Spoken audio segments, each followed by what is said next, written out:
All right, let's dive into something different today. Fan fiction. We're looking at a Harry Potter fanfic called The Twisted Thistle. Oh, And yeah. it takes like the magic of Hogwarts, Yeah. but it gives it a good dose of horror. The Twisted Thistle is so interesting because uh, it transforms this place we all think is, wonderful and, about learning into something really sinister. Yeah, it's true. I mean, Hogwarts is like this safe haven, right? Mm. But this story, it just flips that whole idea. Kind of makes you wonder what happens to a place like that after a war. Yeah. I mean, you'd think there'd be some shadows hanging around, I don't know, some bad vibes. Yeah, there's definitely tension there. The story is focused on all this weird stuff happening in the Hogwarts greenhouses, and the way the author writes, it's super vivid, really creepy atmosphere. Like the Twisted Thistle itself, it's described as pulsating with this sickly green light, and the thorns are like rows of blackened teeth. Okay, yeah, that's creepy. I can already picture those thorns. And this thing is like alive, Right. sentient. That's just a whole other level of creepy. It gets worse. Like the smell in the greenhouse, the author says it's cloyingly sweet, but there's this metallic tang, like old blood. Ugh, that sounds awful, Yeah. but intriguing at the same time. So who are we following in this mystery? Please don't tell me it's Harry and Ron again. Actually, it's a pretty unexpected duo. It's Hermione Granger and Draco Malfoy. Wow, okay. That's a very interesting choice. So we got Hermione, brilliant witch, always prepared, and Draco, ex-Death Eater, into all that dark magic. That's got to be some clash of personalities, right? Their dynamic after the war, it's one of the best parts of the story. You've got Hermione, still all about logic, wants to figure things out, so she approaches the mystery super meticulously. She starts taking notes on all the changes in the plans, wants to find a rational explanation. So classic Hermione, always the researcher. Got to find the answers in books and observations. What about Draco? I can't see him taking notes on planned behavior. No, not at all. Draco's way more intuitive. He's immediately suspicious, and he uses his knowledge. Dark magic, rare plants, tries to figure out what they're dealing with. Right. The story even mentions the time he spent with his mom, helping her with her garden. She had all these poisonous and magical plants. So even though he's trying to be good, all those Slytherin instincts, they're still there, huh? Exactly. And it's that clash, Hermione's logic, Draco's intuition, that makes them so interesting to watch together. Makes sense. Okay, let's get back to this Twisted Thistle. You said it was sentient, and that's creepy enough. But what's it doing? What's its impact on Hogwarts? Well, it starts small. People are feeling uneasy, plants acting weird, but it escalates fast. This Twisted Thistle, it doesn't just stay in the greenhouse. It starts affecting other plants, making them all twisted and grotesque regions of themselves. Like an invasive species, Yeah. but magical and a lot creepier. So it can control other plants. That's a pretty scary ability. Oh, yeah. There's this scene where vines are growing crazy fast. They wrap around the student, and they actually start draining her energy. She's left all weak and disoriented. Okay, so this isn't just spooky plants. This thing is dangerous. Yeah. It's affecting the students, Lot. directly, right? It's like the school itself is being turned against them. Exactly. And the story focuses on how it's not just physical. The thistle messes with their emotions, too. The closer they get to it, the worse their negative emotions get. Anxieties, fears, insecurities, it's all amplified. Now that is scary. Yeah. I can see why this is horror. It's a psychological threat, not just some, plant problem. Right. And there's this line, I think it really captures the horror. It says, "The thistle didn't need teeth or claws to wound. It had fear." Ugh, chills, literal chills. Yeah. The idea that fear can be a weapon, it can be used to control people, that's messed up, even outside the world of magic. Totally. It taps into that primal fear, losing control, your worst emotions taking over. So we have this plant monster. It's controlling the environment. It feeds on fear.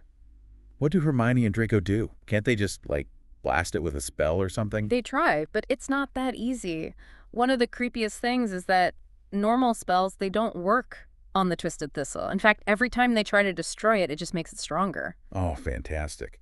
So it feeds on fear, magic doesn't work. What a great situation. It definitely raises the stakes, and it forces Hermione and Draco to get creative. They have to understand what they're actually dealing with. Now, this is where it gets interesting. We've got Hermione, all about logic and research, but she's facing something that doesn't make sense. And Draco, he's always been connected to dark magic, and now he's got to face the consequences. Yeah. It sets up this amazing dynamic. It's not just about magic. It's about, their whole worldviews clashing. And the question is, can they put aside their differences, Can they work together to defeat this thing? That's the big question, isn't it?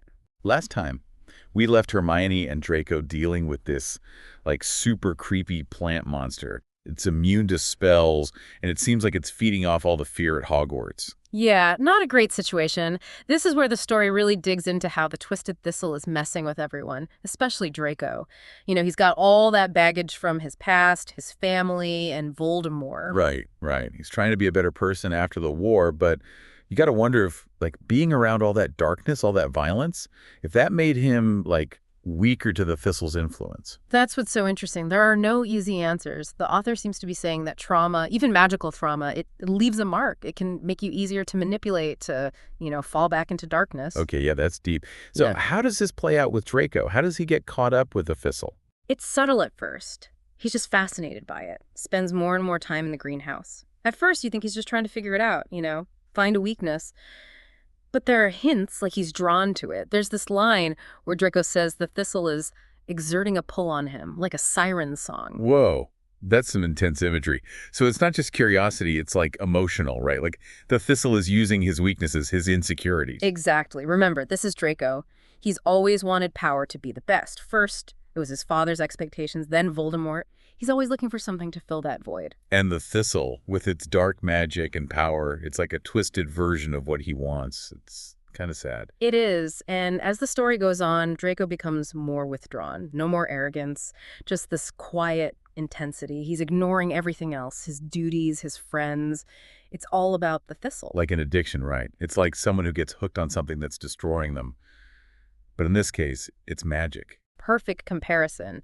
And Hermione, she sees what's happening. At first, she tries to talk to him, be logical, but it's like he's not even there. He's so obsessed with the Thistle, he can't see the danger. So what does she do? This is Hermione. She's not just going to sit around and watch himself destroy, right? Especially someone she's, well, I guess you could say she's come to respect. No, she doesn't. And this is where Hermione's strength and cleverness really show. She realizes spells won't work, so she starts researching. She's looking for anything, any other way to deal with this thing. This is classic Hermione, right? Yeah. Always knows where to find the information she needs. Right. There's a scene, she's surrounded by these old books, muttering about magic theories, forgotten rituals, and she finds something, a clue.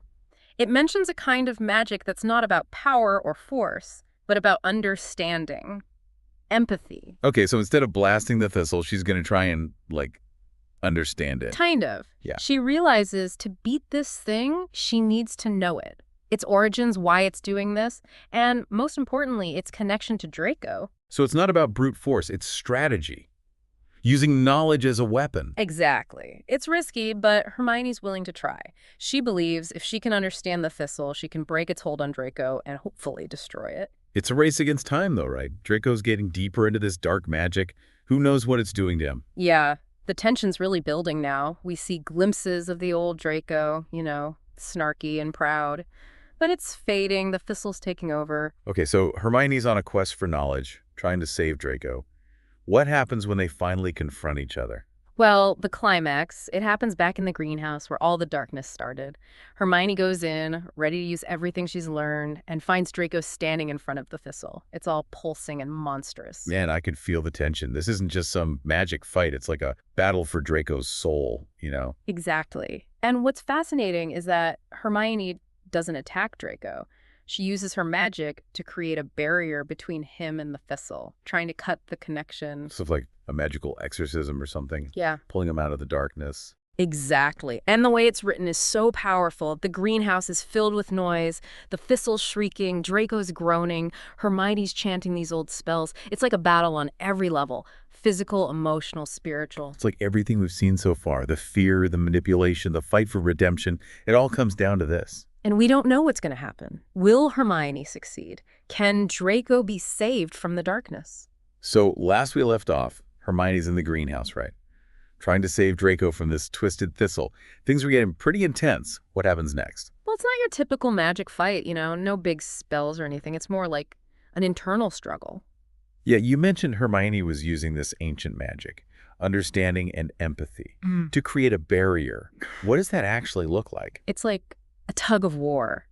Light and shadow. Hermione's using everything she knows about Draco, their history, their struggles, even the bad times. It's like she's building a shield out of their memories. There's this line, it says, She fought not with fire, but with memory, wielding each shared moment as a shield against the encroaching darkness. Wow, yeah, she's not just breaking a connection, she's trying to reach Draco, the real him. That's it. It's not just a monster to defeat, it's about saving someone. Does it work? Does she get through to him? It takes time and it's painful, but yeah, it's not sudden, more like a fog lifting. Draco starts fighting back, and you see those flashes of the old Draco, the wit, the defiance. Like he's remembering who he is? Yeah. That's got to be a relief for Hermione. Oh, definitely. But the thistle doesn't just give up. It's thrashing, thorns everywhere, trying to hold on to him. Like an addiction, right? You want to quit, but the craving's still there. Exactly. And just when it seems like the thistle might win, something amazing happens.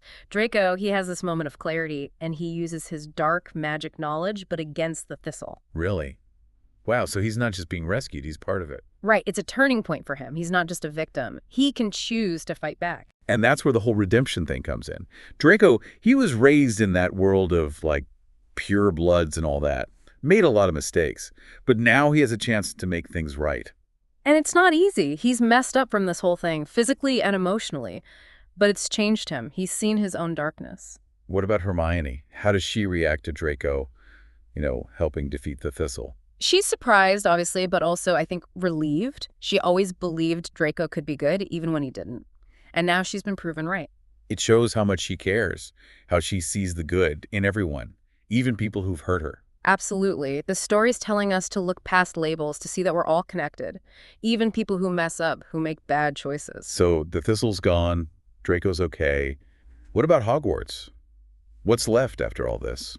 Things slowly go back to normal. Plants are normal, the smell goes away, the creepy feeling's gone.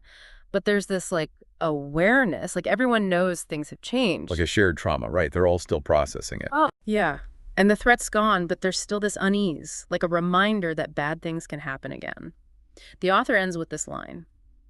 The thorns had been plucked, but the seeds of fear remained, scattered on the wind. Oh, wow, that's creepy. It's like, even though the Thistle's gone, its influence is still there. The darkness is waiting. It goes back to that theme of fear, It's not just a weapon. It can corrupt, it can divide, it can destroy. So even though it's fan fiction, it's about real stuff. Fear, trauma, redemption, fighting against the darkness inside us. And it's entertaining, but it makes you think. It reminds us that even in these magical worlds, we're still seeing reflections of ourselves, our own struggles. We've talked about a lot, this Twisted Thistle, how it affected Hogwarts, Hermione, and Draco. What are your final thoughts on the story? For me, the Twisted Thistle shows us there's always hope, even in dark times. People can change.